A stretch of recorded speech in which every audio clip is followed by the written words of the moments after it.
hi to the wonderful MRC audience and welcome to the virtual session for Buy Now, Pay Later. So it's on demarcation of Buy Now, Pay Later, a hype to stay. And I brought you a real good understanding on the landscape of Buy Now, Pay Later, what is happening, what are the numbers, what are the opportunities, but also what is important to understand, and especially for the view of merchants. So how do you choose your Buy Now, Pay Later partner best possible and what to consider? Who am I? I'm Ellen, and before I was running globally the ecosystem growth team for Avate Financial Solutions, I was hired for doing their Buy Now, Pay Later product for the DACH region, Afterpay. So that's why I'm credible and I can talk to you guys on Buy Now, Pay Later. So before we go into the whole discussion, I think it's super important to understand that Buy Now, Pay Later is just a really big umbrella for a lot of, you can say, products, payment methods, or features. And I think it's interesting to discuss what is the difference. Is it only a feature? Is it a product? But starting with the understanding, what are we talking about?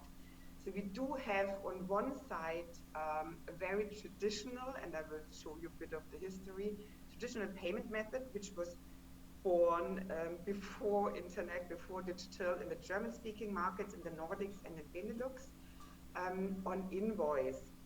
What was happening these days? Ellen could order something, again, not digital yet, and get an invoice, means you have to pay in 14 days when you get the goods, and then you could kind of pay afterwards.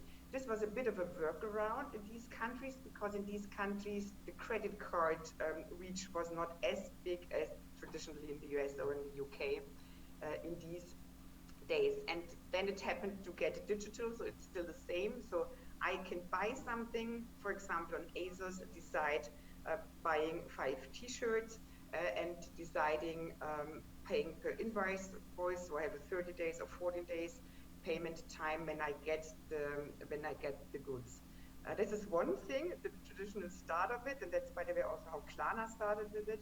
And on the total other opposite side is Buy Now, Pay Later as part payment. And you can even say that's the kind of the newest version of it. And here, even under the part payment part, there are all different flavors. So you can say pay in 4, like Apple is doing it. You can say pay in 3. You can say in totally flexible payment. So I pay this and this the next month. In September, I'm pausing because I want to go on a vacation. So totally flexible. Again, even in this part payment, there are a lot of different flexible methods.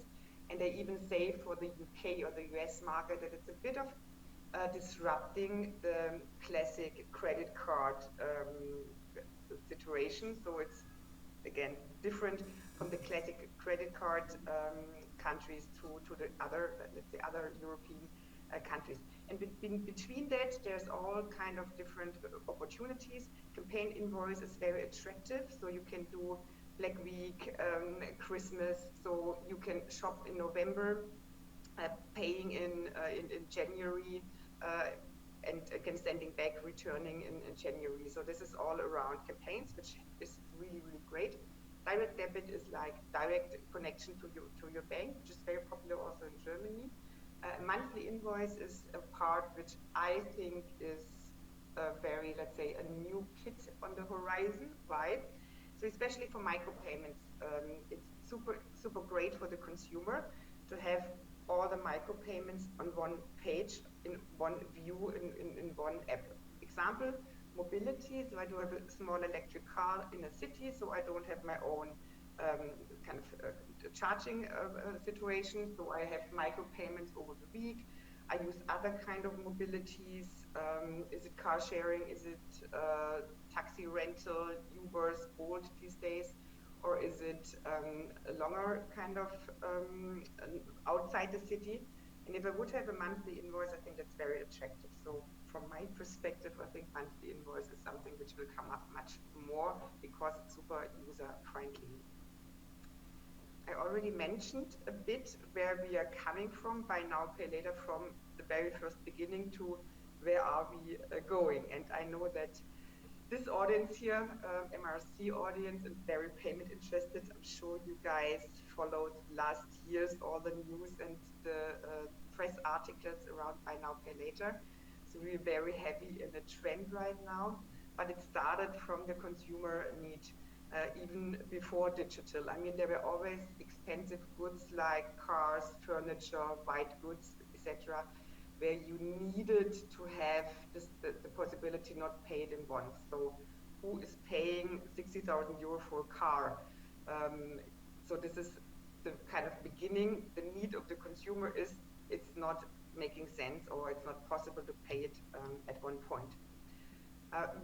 As I already mentioned, in the German-speaking markets, in the Nordics and in Benelux, we had this mail order thing, and I still grew up with it. So you got home, your parents got at home like a really big catalog from fashion to sports, home training, all the white goods stuff, furniture, everything was in there. So whatever a family would need. And you could order. And as I said, because there was the reach of credit cards in the German-speaking countries, especially, not the others I mentioned, were not that high. They need a workaround how can be paid with these people. That was happening before online. The first innovators, I do think Klarna was invented in 2004. We, as Afterpay in the Netherlands, invented in 2010. The American or the US-based or more focused kind of innovators firm was 2012. 2012, and Klarna went to the US market in 2014. So all around there, it happened to kind of do this new version of digital buy now, pay later, with, as I said, with all these kind of different flavors, and especially different in the market. So everywhere it's different, and you also see that in the traditional invoice markets, the consumers are still using the traditional invoice. Where in the new markets, they're heavily using the new versions of buy now, pay later. And since then, you saw, as I said, kind of all the headlines, all the major things happened. We saw Apple going in with Pay in 4 with Goldman and Sachs. We saw the Australian Afterpay got bought from Square for tons of money. So headlines all the time, and obviously, it seems like the users are really interested in that. Corona pandemics for all e-commerce did a big push. The same for buy now, pay later. So you can say supercharged the kind of the share of checkout for buy now, pay later very much. And now we hear ongoing releases. Amazon launched buy now, pay later in the US, and ongoing opportunities are coming up. So what are the numbers? And the numbers are speaking for themselves. So we have global buy now, pay later spendings, mean consumers spend so much via buy now, pay later in retail. At the moment, 266 billion, going to a predicted 2026 to 1 trillion. That's really crazy and a lot of money. The US at the moment market share of 9-ish% of the kind of global buy now, pay later spendings. Normally, as we know, the US has more market share, but I think that's kind of given the trends we do have differently in the countries.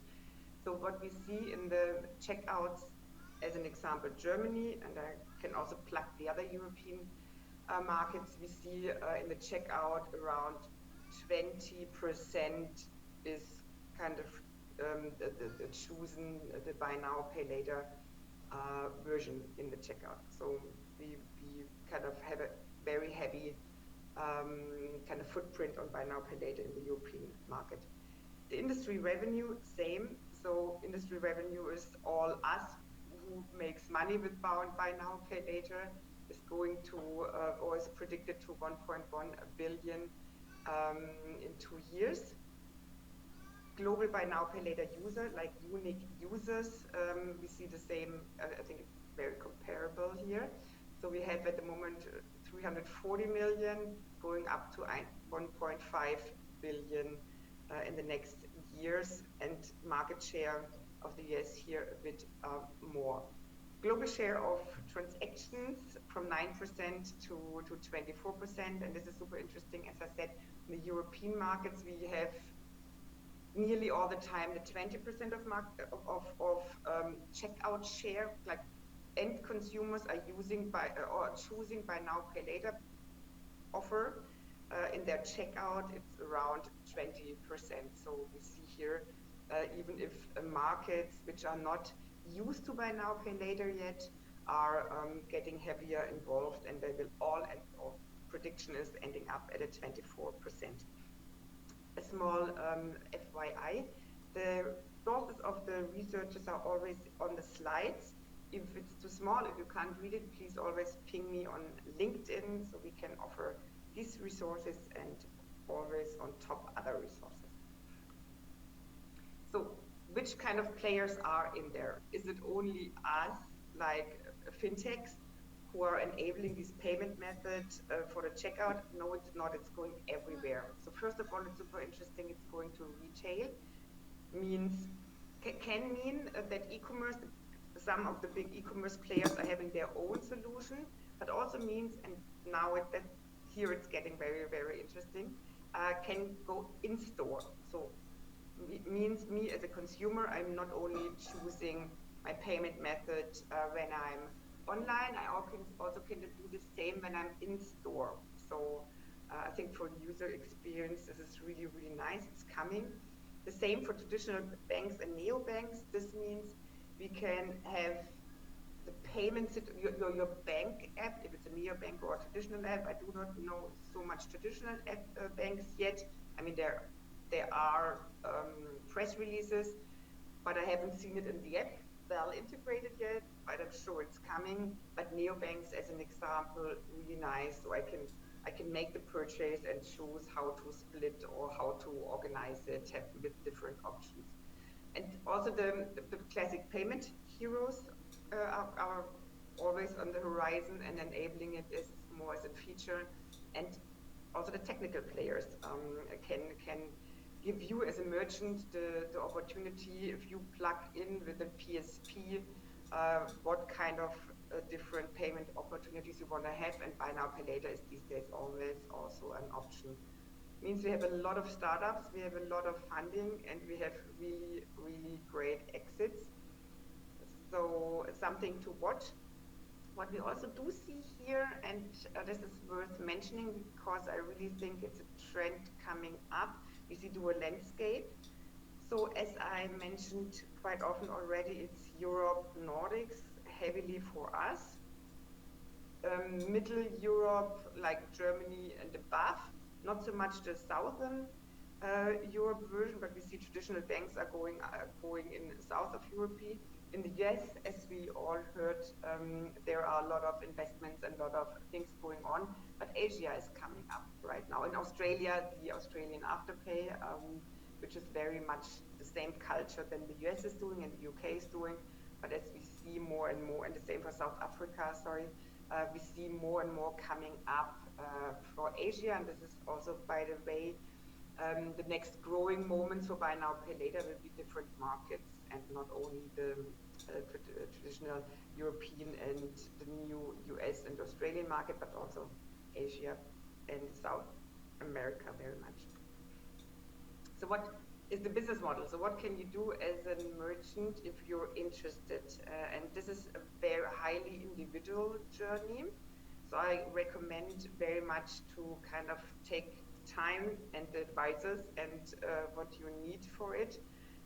And it's not black and white. So it's not white labeled and branded. There's a lot of gray label in between.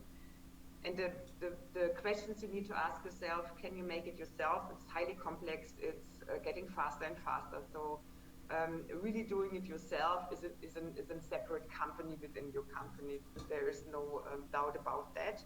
And if you can do it without having a separate company and highly skilled people, but then it's not as good as the others, and the user experience is not as good as others. So understand yourself, how much can you put yourself in it, but also trying to always understanding what is the user experience, what is the customer journey of your customers. How much can you give away? How much do you need to give away? Speaking of data, speaking of user customer journey means who is talking to my customer when after the checkout? How is the communication? How is the communication even if there was a missing of payment and all that?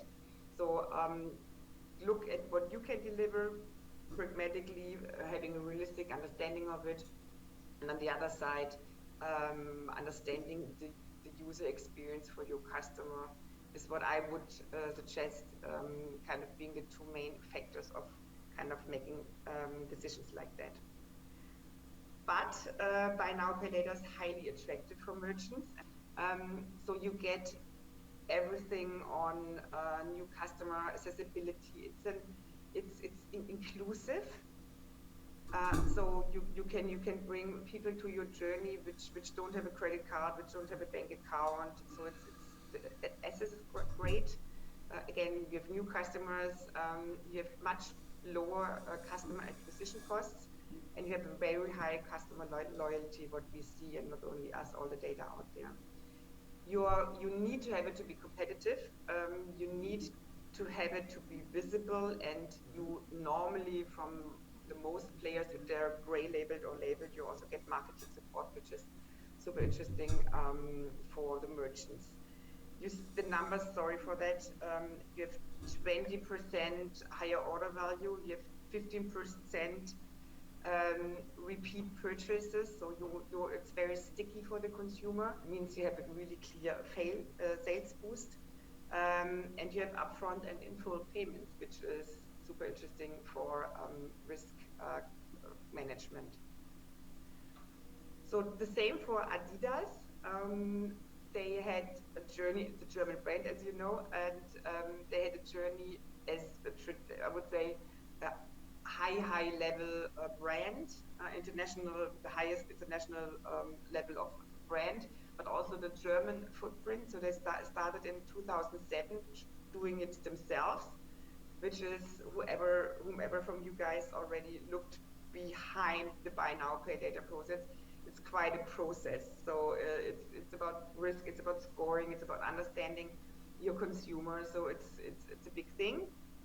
But they introduced it to 2007, and even then the average order value of 20% was much higher compared to other payments methods, and the average conversion rate was 10% higher compared to other payment methods. So already super successful. They also saw that other payment methods are much more expensive, or was much more expensive for them. So it's making sense for them to do buy now, pay later, also for the merchant fee side. 2014, they decided to go with a branded big one out there. And this is something we saw as well. Whenever you change something in your checkout, like if it's your branded checkout buy now, pay later versus then branded from another brand, it's confusing for the consumer. So the NPS is normally dropping if you do not make it very transparent or make a really good communication around it. So you can say even before checkout, hey, you can pay with these brands, we are partnering, in the checkout, explaining a bit more, not only bringing the label in, and even in the afterwards communication, having, we do the same, having the brand of Adidas in this case very focused on it, and not the brand of the other the payment brand. And they are launching now in the US, seeing it at the moment as the multi-vendor strategy, so running further and focusing even more on buy now, pay later internationally. So what is the view of the consumers? So consumers do really like the kind of the sweet spot between flexibility, convenience, and control.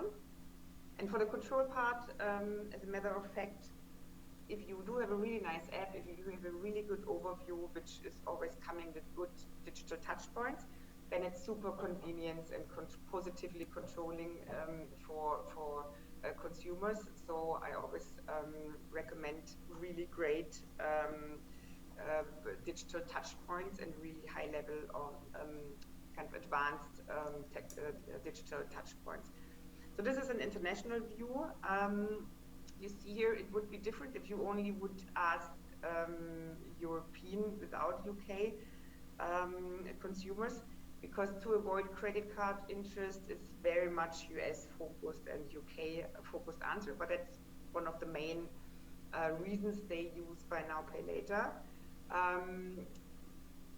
Part of the truth is to make purchases they otherwise wouldn't fit in my budget right now. To borrow money without a credit check. I don't like to use credit cards. So as I said, so it's very much on disruption on credit cards in English-speaking countries. I can't approve for a credit card. This is inclusion, so you can bring people in which are not, which don't have a credit card.